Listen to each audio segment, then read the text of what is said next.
ఆయన లేకపోతే ఈరోజు యాజ్ అండ్ టుడే ఈరోజు మేము లేం. బావిలో పడ్డామనే లోపలనే పక్కన ఉన్నాం. ఆ credit goes to only Anil.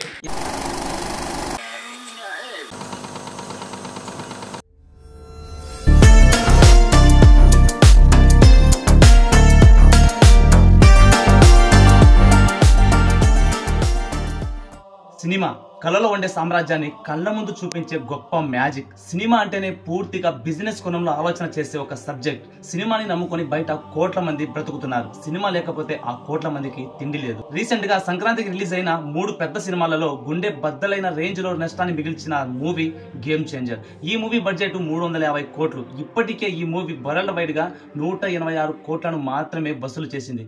మిగిలిన రోజులు కూడా కలుపుకొని 200 కోట్లు వసూలు చేస్తే మహా గొప్ప అంటున్నారు సినీ వర్గాలు. ఈ దెబ్బతో 150 కోట్లు నేల నాకించేసింది ఈ మూవీ. ఈ నష్టాన్ని పూడ్చడానికి దిల్ రాజు గారికి దేవుళ్ళు ఆదుకున్న సినిమా సంక్రాంతికి వస్తున్నాం. 50 కోట్ల రూపాయల బడ్జెట్ వచ్చిన ఈ సినిమా కేవలం 5 రోజుల్లోనే 161 కోట్ల గ్లాస్ ని ఢీకొట్టింది. ప్రేక్షకుల నవ్వుని అందుకొని దూసుకుపోతుంది. గేమ్ చేంజర్ అండ్ సంక్రాంతికి వస్తున్నాం ఈ 2 సినిమాలను ప్రొడ్యూస్ చేసింది దిల్ రాజు గారే. అయితే గేమ్ చేంజర్ మూవీని డైరెక్ట్ చేసింది శంకర్ గారికి ఆల్రెడీ 14 సినిమాలు తీసిన అనుభవం ఉంది. అందులో 1-2 ఫ్లాప్ అయిన మిగతావన్నీ హిట్ సినిమాలే. ఇక సంక్రాంతికి వస్తున్నాం సినిమా డైరెక్టర్ అనిల్ రాయపూడి గారికి 8 సినిమాలు తీసిన అనుభవం ఉంది.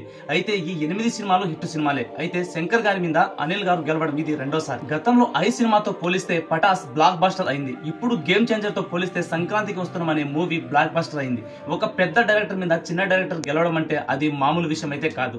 సినిమా హిట్ కొట్టడానికి ఇక్కడ కొన్ని ప్లస్లు అండ్ మైనస్లు ఉన్నాయి. జనరల్ గా ఒక సినిమా హిట్ కొట్టడానికి 4 బలమైన స్తంభాలు కావాలి. అందులో ఫస్ట్ పిల్లరే స్టోరీ. స్టోరీ అంటే కంటెంట్ అన్నమాట. And second pillar director. ఈ కంటెంట్ ని జనాలకు ఎలా పరిచయం చేస్తే అర్థమవుతుంది అనే థాట్ చేసేవాడే డైరెక్టర్. ఇక 3వ స్తంభం హీరో.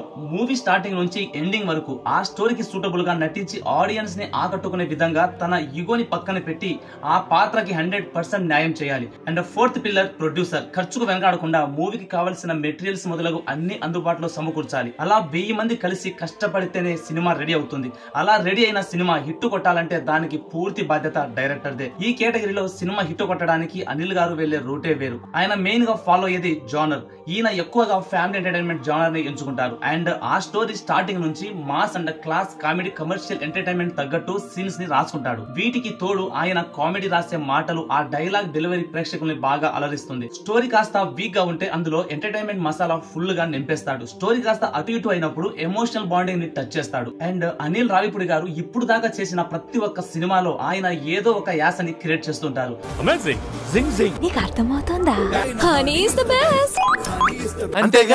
అంతేగా వీటన్నిటికీ ముఖ్యంగా ఆయన స్టోరీ రాసిన తరువాత ఆ స్టోరీని కొంతకాలం పాటు ట్రీట్మెంట్ చేయడం మొదలు పెడతాడు. ఏదైనా తనకు నచ్చరానిది ఉంటే దాన్ని రీప్లేస్ చేయడం లేదా ఆ గ్యాప్ లో ఏదైనా యాడ్ చేయడం లాంటివి చేస్తుంటాడు. సినిమా స్టార్ట్ అయిన దగ్గర నుంచి ఎండింగ్ వరకు సెట్ లో అందరి అభిప్రాయాలు కనుక్కుంటాడు. ఆ సెట్ లో ఎవరైనా కొత్త పదాలను వాడినా కొత్త రకంగా మాట్లాడినా దాన్ని వెంటనే కాపీ చేసి మూవీలో పెట్టేస్తాడు. ప్రతి ఫ్రైడే ఏ సినిమా రిలీజ్ అయినా థియేటర్లో ఉంటా. నాకంటే ఎవరైనా బాగా తీస్తే నేర్చుకుంటా, నేను ఏదైనా తప్పులు తీస్తే సర్దుకుంటా. అనిల్ రాయపూడి గారికి మిగతా డైరెక్టర్లకి తేడా ఏమైనా ఉందా అంటే అది ఈయన ఆలోచన విధానం అనే చెప్పొచ్చు. ఇప్పుడు శంకర్ గారు తీసిన గేమ్ చేంజర్ మూవీ ఎందుకు ఫ్లాప్ అయిందో ఇప్పుడు తెలుసుకుందాం. సినిమా డ్యూరేషన్ 2.5 గంటలు అయితే ఆయన 5 గంటలు డ్యూరేషన్ షూట్ చేశారు. పార్ట్ 1 పార్ట్ 2 తీయడానికి షూటింగ్ చేశారా లేదా హైలైట్ సీన్స్ ల కోసం డ్యూరేషన్ పెంచారో లేదో తెలియదు కానీ ఎడిటింగ్ చేసేటప్పుడు మాత్రం అక్కడక్కడ 2 గంటల సమయం ఉన్న సీన్లను కట్ చేశారట. ఆ 2 గంటల సమయం ఉన్న సీన్లతో ఇంకొక సినిమా రిలీజ్ చేయొచ్చు. దాదాపుగా ఒక సినిమాకి సరిపడేంత టైం ని వేస్ట్ చేశారు. అందులో మనీ కూడా దుబారీగా ఖర్చు అయిపోయింది. జనరల్ గా ఈ మూవీ స్టార్ట్ అయింది 2021లో. ఎంత లేదన్నా ఈ మూవీకి 150 కోట్లతోనే షూటింగ్ పూర్తి చేసేవారట. సినిమా హిట్ అయినా ఫ్లాప్ అయినా యావరేజ్ గా 200 కోట్లు ఈజీగా గ్రాస్ చేసేది. ఇప్పుడు 200 కోట్లతోనే పరిమితం అయింది కదా. ఆ లెక్క ప్రకారంగా జరిగిపోయేది. కానీ ఇక్కడ శంకర్ గారు చేసిన బిగ్గెస్ట్ మిస్టేక్ వల్ల 150 కోట్లు నీళ్లలో వేసినట్టు అయింది. ఒక అనుభవం ఉన్న డైరెక్టర్ ఎంత మిస్టేక్ చేస్తే కొత్తగా వస్తున్న డైరెక్టర్లు ఎంత పెద్ద మిస్టేక్ చేయాలి.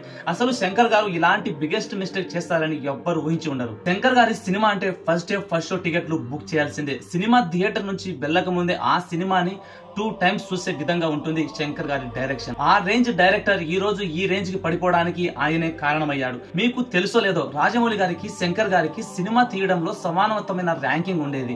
వీళ్ళు చేస్తున్న సినిమాలలో ఒక్కటి కూడా ఫ్లాప్ అవ్వకుండా జాగ్రత్త పడుతూ ప్రతి ఒక్క సినిమాని హిట్ చేసుకుంటూ వచ్చారు. కానీ ఆ రేంజ్ సమానత్వాన్ని భారతీయుడు 2తో దెబ్బతీసింది. ఇప్పుడు ఇప్పుడు గేమ్ చేంజర్ తో మరింత డౌన్ కి వెళ్ళిపోయాడు శంకర్. ఆయన పోతూ పోతూ గ్లోబల్ స్టార్ రామ్ చరణ్ గారిని కూడా దింపేశాడు. సినిమా చూసిన చాలా మంది ఇది రామ్ చరణ్ సైన్ చేయాల్సిన మూవీ కాదు అంటున్నారు ప్రేక్షకులు. అయితే ఇందులో రామ్ చరణ్ గారి తప్పేమీ లేదు. ఈ మూవీ స్టోరీ చెప్పేటప్పుడు ఈ స్టోరీని ఒక హై లెవెల్లో చెప్పేశాడు డైరెక్టర్ శంకర్ గారు. కానీ ఈ సినిమాని 5 గంటలు షూట్ చేశారు. డ్యూరేషన్ తగ్గించడానికి ఎడిటింగ్ లో అసలైన స్టోరీని లేపేశారు. అసలు సినిమా ఎట్టెళ్తుందో ఎలా ముగిస్తుందో కూడా అర్థం లేని విధంగా తయారు చేసి పడేశారు. దిల్ రాజు గారు కూడా ఓన్లీ కథను ఒక్కటి నమ్ముకోలేదు. 4-5 ఎలివేషన్స్ ఇచ్చిన రామ్ చరణ్ యాక్టింగ్ తో దాన్ని అవుట్పుట్ గ్రాండ్ గా ప్రొడ్యూస్ చేస్తారు కదా నమ్మకంతోనే ఓకే చెప్పాడు. పైగా ఒక పెద్ద స్టార్ డైరెక్టర్ ఏదో ఒక మ్యాజిక్ చేసి సినిమాని హై లెవెల్ లో తీసుకొస్తారు అనుకొని గుడ్డిగా చెప్పినట్టు డబ్బులు మంచి నీళ్ళలా ఖర్చు పెట్టేశారు. రామ్ చరణ్ గారైతే తన పాత్రకి 100% న్యాయం చేశాడు. కానీ కథలో దమ్ము లేకపోతే ఏ హీరో మాత్రం ఏమీ చేయలేడు. పైగా ఈ సినిమాకి డైరెక్టర్ 35 కోట్లు తీసుకున్నారట. రామ్ చరణ్ గారు ప్రతి ఒక్క సినిమాకి 90 నుంచి 100 కోట్ల దాకా తీసుకుంటారట. కానీ ఈ సినిమాకి 65 కోట్లు మాత్రమే తీసుకున్నారట. అండ్ హీరోయిన్ 5 నుంచి 7 కోట్ల వరకు తీసుకుందట. అయితే ఈ సినిమా చేసిన డైరెక్టర్ సేఫ్ గానే ఉన్నాడు. సినిమాలో నటించిన హీరో మిగతా నటినటులు కూడా అందరూ సేఫ్ గానే ఉన్నారు. కానీ ఆ సినిమాని చేయించుకున్న నిర్మాత మాత్రం బలైపోయాడు.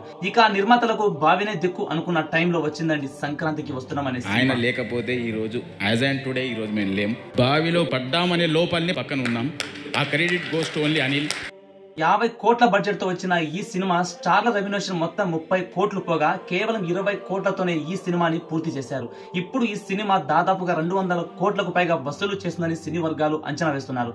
ఈ దెబ్బతో దిల్ రాజు గారికి మళ్ళీ నెంబర్ 1 పొజిషన్ ని కూర్చోబెడుతుంది ఈ సినిమా.